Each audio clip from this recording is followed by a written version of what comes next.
Halo semuanya, bagaimana kabarnya? Tetap sehat ya, tetap semangat. Harus tetap semangat walaupun kita belajarnya di masa pandemi ini melalui virtual.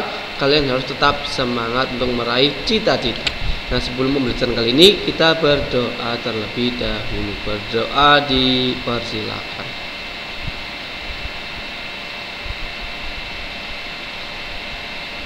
Selesai. Nah, kali ini pembelajaran 3 dan 4 masih di tema 1 subtema 3.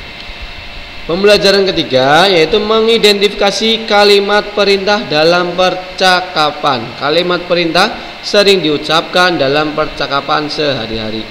Perintah dalam percakapan memiliki arti yang berbeda-beda.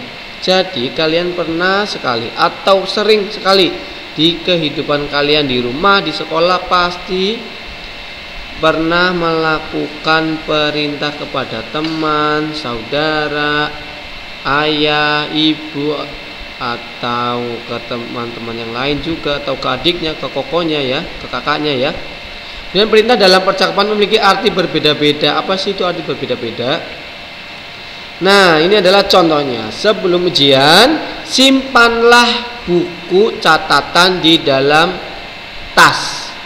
Ya, simpanlah catatan di dalam tas. Baik, Pak Guru. Nah, manakah kalimat perintah dalam percakapan Pak Guru dan siswa? Manakah kalimat perintahnya? Kalimat perintahnya mana? Ini.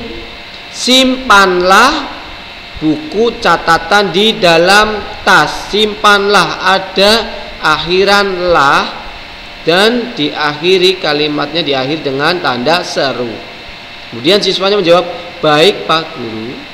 Nah, manakah kalimat perintah dalam percakapan Pak Guru dan siswa? Ini berarti sebelum ujian simpanlah buku catatan. Berarti Pak Guru itu menyuruh kalian atau menyuruh siswa-siswa ini untuk menyimpan buku catatannya di dalam tas, karena ada kata-kata simpanlah, akhiranlah, dan diakhiri dengan tanda seru. Kemudian menghitung pengurangan sesuatu atau suatu bilangan ya, bukan sesuatu. Menghitung pengurangan suatu bilangan. Penyelesaian soal pengurangan dapat dilakukan dengan cara 1. Bantuan gambar, 2. Bersusun panjang, 3. Bersusun pendek. Jadi ada 3 cara. Cari cara yang membuat kalian lebih mudah mengerjakannya dari ketiga cara ini. Kemudian perhatikan contoh berikut. Dedi mempunyai 147 butir kelereng. Kelereng Budi hilang 29 butir. Berapa sisa kelereng milik Dedi? Ya. Dedi mempunyai 147 butir kelereng. Kelereng Budi hilang 1 butir. Berapa sisa kelereng? Oh, ini bukan Budi. Ya, ini tuh Dedi. Dedi mempunyai 147 butir kelereng. Kelereng Dedi hilang 29 butir. Berapa sisa? Kalau ada kata-kata sisa berarti itu dikurangi ya. Sisa itu dikurangi. Contohnya ini dengan gambar 147 ya, 147. Kemudian dikurangi 20. Jadi dikurangi berapa? 29 ya. Kurangi 20 dikurangi 9, 20 itu puluhan. Karena 20 itu puluhan, di sini tempatnya. 9 itu satuan di sini. Pakai gambar 9. Berarti 100 itu tidak dikurangi, masih 100 tetap. 30 dikurangi 20, 10. 17 dikurangi 9 ya. Itu 8. Jadi sisanya 118 butir. Kemudian dengan cara panjang 147 itu terbagi dari bilangan 100 ditambah 40 ditambah 7. 29 itu hanya satuan dan puluhan. Berarti tinggal sini satuan dan satuan, puluhan dan puluhan. Satuan itu 9, puluhannya itu 20. Berarti jadi seperti ini. 7 dikurangi 9 tidak bisa, pinjam 10. 7 dikurangi 9 kan tidak bisa ya, pinjam 10. Maka jadi 17 karena 10 ditambah 7 17. Ini jadi 30 karena dikurangi 10 karena udah pinjam 10. 17 kurangi 9 itu 8. 30 dikurangi 20 itu 10. 100-nya masih tetap. Jadi 110 100 ditambah 10 ditambah 8 jadi 118. Nilai satuan pada bilangan pertama lebih kecil dari bilangan kedua, maka angka 10 dipinjam dari nilai puluhan. Ini 7 dikurangi 9 tidak bisa pinjam 10 ya. Jadi 17, ini sisa 30 seperti itu. Kemudian cara pendek. Cara pendek di 147 dikurangi 29, tetap ya satuan dengan satuan, puluhan dan puluhan. 7 dikurangi 9 itu tidak bisa, pinjam 1, pinjam 10, kasih tanda 1 aja depannya 1, cret. Tinggal atau jadi 17. Ini dicoret cret, jadi 3 karena sudah dipinjam 1 ya.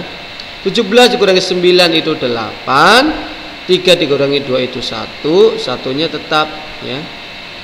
Oke. Jadi nilainya atau hasilnya 118.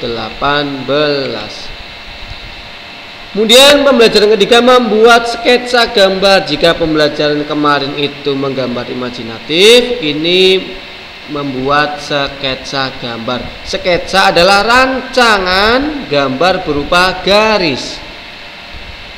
Rancangan gambar berupa garis. Sketsa dapat digambar dengan menggabungkan beberapa garis. Pertama ada garis lurus, kemudian ada garis lengkung, kemudian ada garis zigzag ya. Zigzag itu kan seperti huruf Z ya. Kemudian ada garis spiral. Spiral itu seperti apa ini? Ular ya. Ular yang sedang melingkar. Spiral. Kemudian ada garis gelombang seperti ombak. Ya, kalau lengkung seperti ini lengkung, oke, garis lurus seperti itu. Berarti ada 5 macam garis untuk membuat sketsa. Contoh, kita membuat seekor ikan ya, gambar seekor ikan. Pertama kita membuat garis gelombang ya, garis gelombang kan, tuh garis gelombang sudah. Kemudian pertama garis gelombang 1, dibuat lagi 2, kemudian ditutup lagi buat ekor ya, masih menggunakan garis lengkung. Ini lengkung. Kemudian kita gambar tahap keempat ya, belum ada siripnya. Kemudian sketsa akhirnya ada siripnya. Ada 5 tahap. Pasti kalian bisa ya menggambar hewan-hewan atau imajinatif yang lain. Kemudian masuk pembelajaran keempat, membuat kalimat perintah di lingkungan sekolah. Kalimat perintah sering diucapkan pada kegiatan sekolah. Lakukan upacara bendera dengan tertib. Luruskan barisan. Ya. Pak, ini kok tidak ada kata lah, tidak ada kata-kata akhiran kan, tidak ada kata-kata akhiran lah. Iya. Berarti ini perintahnya langsung, lakukan upacara bendera dengan tertib, harus tegas ya. Kemudian diakhiri dengan tanda seru. Kemudian luruskan barisan ya, Pak gurunya bilang luruskan barisan. Biasanya ini kalian dengar, kalian jumpai pada upacara bendera. Coba kelas 1, kelas 2 siap, gerak, luruskan barisan ya. Tidak boleh ngobrol dengan temannya. Itu adalah kalimat perintah. Oke. Ya. Luruskan barisan, hormat, gerak. Itu bisa, itu kalimat perintah. Kemudian selanjutnya menyelesaikan permasalahan sehari-hari tentang penjumlahan. Biasanya ini adalah soal cerita ya. Ingat cara penyelesaian soal cerita. Bacalah soal cerita dengan seksama sehingga kamu memahami makna soal. Jadi kalian ketika mendapatkan soal tidak boleh tergesa-gesa untuk menjawab. Pertama kita baca dengan teliti, lalu pahami soalnya. Kemudian tuliskan kalimat matematika yang sesuai soal. Kalimat matematikanya itu dikurangi atau ditambah. Kenapa tahu kita ditambah, kenapa tahu kita itu dikurangi?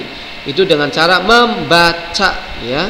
Kalau sisa berarti dikurangi. Misalkan jumlah total semuanya itu ditambah. Contoh, banyak siswa laki-laki di SD Mawar sebanyak 119 orang. Kemudian banyak siswa perempuan di SD tersebut adalah 133 orang.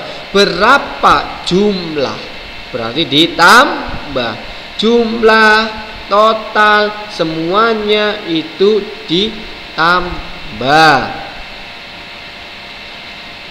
Kemudian mewarnai sketsa gambar. Tadi udah ya, ini kita buat sketsa, lalu kita mulai mewarnai. Sketsa gambar dapat diwarnai atau dihias. Cara mewarnai gambar bermacam-macam, ada alat tulisnya juga bermacam-macam. Dapat menggunakan benda-benda di sekitar kita, misalnya sikat gigi atau cotton bud, ya, yang buat membersihkan telinga. Contohnya seperti ini. Nah, ini dengan cara mewarnainya. Apa kamu mesti menyimpan sketsa ikan? Nah, ayo warnainya. Warnai sketsa ikan ini. Nah, ini mewarnai sketsa ikan. Ya, nanti diwarnai, boleh menggunakan cotton bud, boleh menggunakan krayon, pensil warna, spidol, boleh. Ya. Itu adalah pembelajaran 3 dan 4. Semoga kalian lebih memahaminya.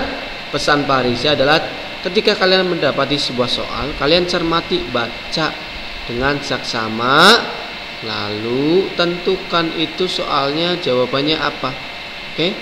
Otomatis jawabannya harus yang paling benar. Oke? Sampai jumpa besok ya. Dadah.